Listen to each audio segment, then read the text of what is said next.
Bismillahirrahmanirrahim. Assalamualaikum warahmatullahi wabarakatuh. Apa kabar Krestoper semuanya? Semoga kita semua selalu berada dalam lindungan Allah Subhanahu wa taala. Sahabat Rasulullah Shallallahu alaihi wasallam merupakan orang-orang terpilih yang sudah teruji keimanannya. Besarnya ganjaran istiqomah dalam beribadah tercermin dalam sebuah kisah ini. Ini adalah kisah seorang sahabat Rasulullah Shallallahu alaihi wasallam yang tidak sebegitu menonjol dibandingkan sahabat lain. Dan di antara sahabat Rasulullah Shallallahu alaihi wasallam hanya seorang yang mendapat julukan Maula Rasul. Dia bernama Sauban bin Bujdat radhiyallahu anhu, atau sering juga diceritakan dengan nama Sya'ban radhiyallahu anhu. Sosok Sauban memang patut menjadi teladan karena kegigihannya menjalankan sholat subuh berjamaah meskipun jarak dari rumah ke masjid harus ditempuhnya selama 3 jam perjalanan. Jarak yang jauh menuju masjid tak melunturkan semangat Sauban untuk melakukan sholat subuh berjamaah. Ia selalu hadir lebih awal sebelum azan subuh dikumandangkan. Bahkan kebiasaan unik yang selalu ia lakukan setiap masuk masjid sebelum sholat berjamaah dimulai adalah beriktikaf di pojok kanan depan masjid. Dia mengambil posisi pojok bukan karena supaya mudah senderan terus tidur, tapi karena tidak mau mengganggu orang lain dan tak mau terganggu oleh orang lain dalam beribadah di masjid. Kebiasaan ini sudah dipahami oleh sahabat bahkan oleh Rasulullah Shallallahu alaihi wasallam bahwa Sauban radhiyallahu anhu selalu berada di posisi tersebut termasuk saat sholat berjamaah. Ya, pojok kanan itu posisi favorit beliau yang sudah diketahui pasti setiap Nabi ke masjid beliau sudah ada di pojok kanan. Ya, karena bayangannya bukan ingin mojok, bayangannya saya akan lebih khusyuk di pojok kanan karena tidak banyak terganggu dan tidak memungkinkan mengganggu orang.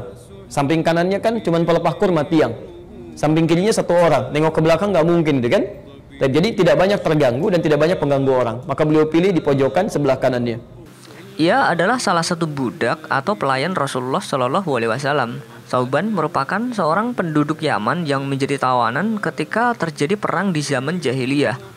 Rasulullah Shallallahu alaihi wasallam membelinya, namun dengan kebaikan Rasulullah Shallallahu alaihi wasallam, Sauban pun dibebaskan. Setelah dibebaskan, Sauban tidak mau kembali ke Yaman. Ia memilih untuk tinggal dan melayani Rasulullah Shallallahu alaihi wasallam. Memang Rasulullah Shallallahu alaihi wasallam memiliki banyak budak, tapi di kemudian hari semuanya dibebaskan. Sama seperti budak Nabi Shallallahu alaihi wasallam yang lain, Sauban sangat mencintai dan menyayangi Nabi Shallallahu alaihi wasallam. Bahkan Sauban tidak mau jauh atau berpisah dari Rasulullah Shallallahu alaihi wasallam. Ia selalu mengusahakan diri agar bisa selalu mendampingi Rasulullah Shallallahu alaihi wasallam kapanpun dan dimanapun. Jika Rasulullah Shallallahu alaihi wasallam ada tugas di luar, Sauban begitu gelisah. Ia resah karena tidak bisa menatap wajah Rasulullah Shallallahu alaihi wasallam. Maka ketika Nabi Shallallahu alaihi wasallam kembali ke rumah, Sauban langsung menatap wajah Nabi Shallallahu alaihi wasallam. Ia gembira manakala dekat dengan Rasulullah Shallallahu alaihi wasallam dan dia sedih ketika Rasulullah Shallallahu alaihi wasallam tidak ada di dekatnya. Tiba-tiba saat Rasulullah perang Tabuk atau dalam satu perang yang cukup lama, Sauban di masjid punten tiap hari nangis. Kenapa? Kangen Rasul. Masya Allah, kangen sama Rasulullah. Aduh, kangen sama Rasulullah, nggak bisa tidur, nggak bisa makan, kangen sama Rasulullah Sallallahu Alaihi Wasallam, kangen banget. Karena Rasulullah sedang keluar dari kota Madinah, sedang dalam keadaan peperangan. Begitu Rasulullah tiba ke kota Madinah, Sauban udah nggak nahan rindunya. Ya Rasulullah, dipeluknya.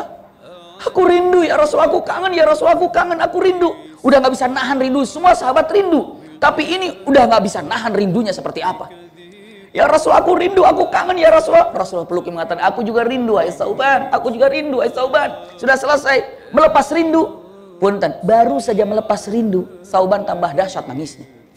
Sauban memiliki fisik yang kecil dan kurus. Suatu ketika Rasulullah Shallallahu alaihi wasallam bertanya mengapa dia memiliki badan yang sangat kurus dan terlihat bersedih, padahal pada saat itu Sauban tidak sakit.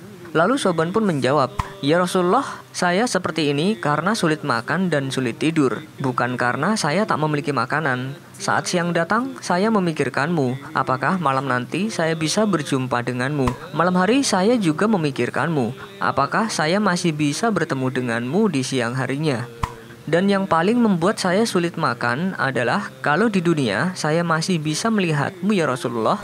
Tapi ketika kita berpisah, entah saya atau engkau yang meninggal dunia terlebih dahulu, entah di surga kita bertemu atau tidak.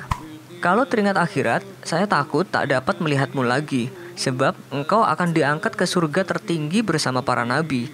Lalu saya tidak tahu di mana saya ditempatkan. karena ibadahmu tentu lebih banyak daripada ibadahku. Jikalaupun aku masuk surga, tempatku pastinya lebih rendah dibandingkan tempatmu, di mana peringkatku dibandingkan peringkatmu. Dan jika aku tidak masuk surga, niscaya aku tidak dapat melihatmu lagi selama-lamanya. Salatku tidak seperti salatmu, akhlakku tidak seperti akhlakmu, khusyukku tidak seperti khusyukmu, saumku tidak seperti saummu, kesolehanku tidak seperti solehmu. Pastinya kalau kau wafat pasti di mana? Surga paling tinggi, surga Firdaus, surga yang paling tinggi. Sementara aku, surga di mana? Nah kalau aku rindu, gimana nanti? Engkau di surga mana, aku di surga mana? Nah kalau aku rindu bagaimana nanti ketemunya? Nah kalau di dunia aku rindu tinggal kemana? Tinggal ke masjid. Nah kalau nanti di surga aku rindu bagaimana? Itu yang buat aku nangis. Rasulullah Shallallahu Alaihi Wasallam pun terharu dengan ucapan Sauban. Beliau Shallallahu Alaihi Wasallam juga menjadi kasihan dengan mantan budaknya yang sangat mencintainya itu. Menurut Imam Al-Baghawi rahimahullah dalam tafsirnya, tak lama setelah itu turunlah firman Allah Subhanahu wa taala dalam Al-Qur'an surat An-Nisa ayat 69 yang menyebutkan bahwa siapapun yang taat kepada Allah dan Rasul-Nya, maka ia akan bersama-sama dengan orang yang dianugerahi Allah, yaitu para nabi, para siddiqin, para syuhada, dan para orang soleh. Dan barang siapa yang mentaati Allah dan Rasul-Nya, mereka itu akan bersama-sama dengan orang-orang yang dianugerahi nikmat oleh Allah, yaitu nabi-nabi, para siddiqin, orang-orang yang mati syahid, dan orang-orang yang soleh. Dan mereka itulah teman yang sebaik-baiknya.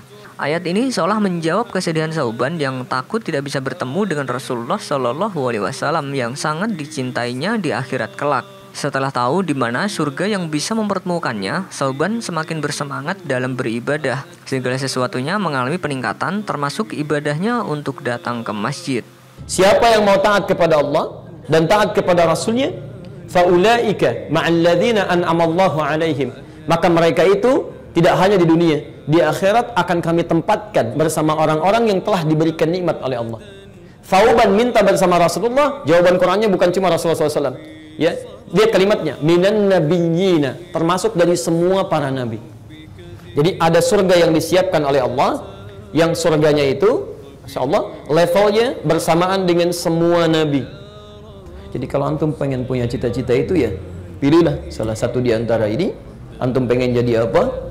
Jadi nabi nggak mungkin, jadi sedekah bisa terbuka, jadi syuhada masih mungkin, jadi salihin itu sangat terbuka kesempatannya.